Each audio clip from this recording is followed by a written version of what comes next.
This guy wants your phone. What do? You run, of course, and leave the phone behind. But had you known where the most dangerous places in Ohio were, you might have picked a different place to visit. Our goal today is to highlight the most dangerous cities in Ohio. How'd we do it? We looked at the last 3 years of FBI reporting data for cities over 10,000 residents. And we broke the numbers down into your statistical chances of being the victim of a violent or property crime. Now grab your shotgun and your pepper spray as we get started. Our first stop along our most dangerous journey through the Buckeye State starts in, not surprisingly, East Cleveland. The 7th most violent place in the state is sketchy all over town, even 1 block away from highway exits. In fact, in some parts of East Cleveland, you better carry a weapon. Unless you wanted to buy some meth, crack, or heroin, then you'd fit right in. So yeah, East Cleveland's bad, but not that bad. After all, 20% of US cities are more dangerous, and East Cleveland's only 3 times as bad as the national average. Next up on our Danger Zone tour of the Buckeye State brings us to Dayton. Now, if you talk to Dayton residents, lots of them will claim they should be atop this list. If you spent a year in Dayton, you'd have a 1 in 17 chance of being the victim of a property crime. And that's even higher if you hang out in town west of 75, especially on West 3rd Street. Yikes. But hey, there's lots of hospitals in town, so if you get shot, at least you'll have a short drive. Then when you get out, hopefully you can ID the suspect. He shouldn't be too hard to pick out. Canton was closer to the top 5 as little as 3 years ago, but crime is actually down a little bit here. But it's still the 3rd most violent place in the state, where you would have about a 1 in 100 chance of being the victim of an attack or murder for every year you lived here. Forget mowing lawns, you could make some extra money after school selling bullets in Canton. There were 730 violent crimes in Canton last year. For perspective, Cleveland suburb Brecksville has about 1/6 the population Canton does, and they had 0 violent crimes last year. Mansfield, Ohio might not be as violent as Canton, but this Richfield County city that's halfway between Columbus and Cleveland is in the top 5 for robberies every year. Just look at the Mansfield police blotter. The thing is filled with every juicy detail that has anything to do with robberies and thefts in town. That brand new Mazda Miata? Better lock it up. Your favorite New Kids on the Block posters?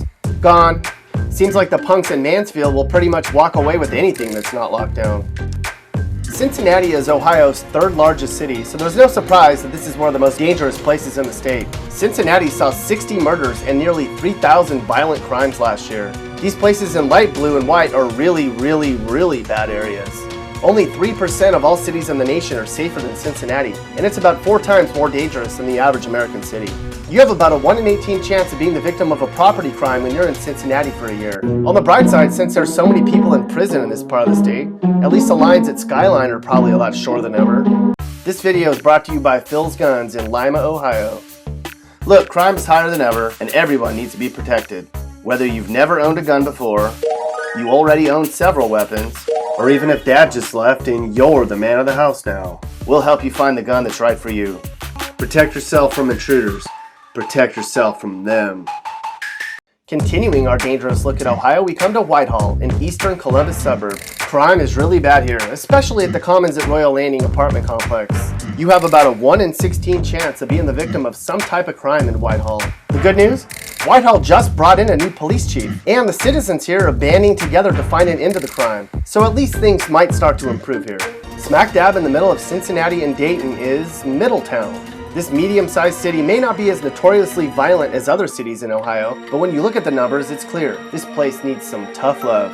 Middletown only saw 2 murders, which is far less than Cleveland, but the stats say that only 1% of other cities in the nation are more dangerous than Middletown.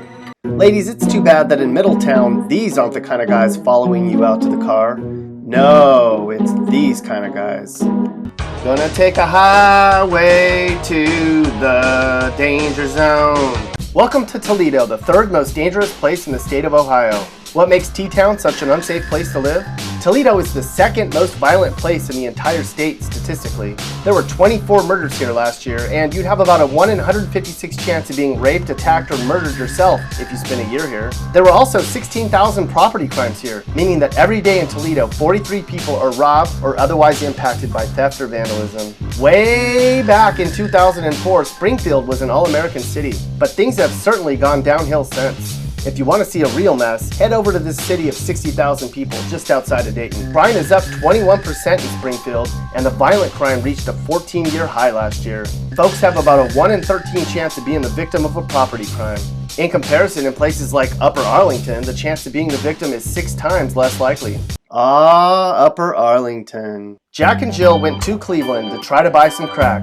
Jack got shot and Jill got mugged. You can bet they won't be back. Cleveland was the murder capital of Ohio last year, with a grand total of 120 deaths. And that doesn't even include killings that were deemed in self-defense, or killings by the police department. It was the worst year in a decade for this city that had made some strides to curb all the senseless killings. And things are on pace this year to get close to that number again, so they're in for another long year. If you live in Cleveland or any of the other cities we mentioned, you live in a really dangerous place. And if you don't live in any of these cities, you can rest a lot easier at night. Congratulations.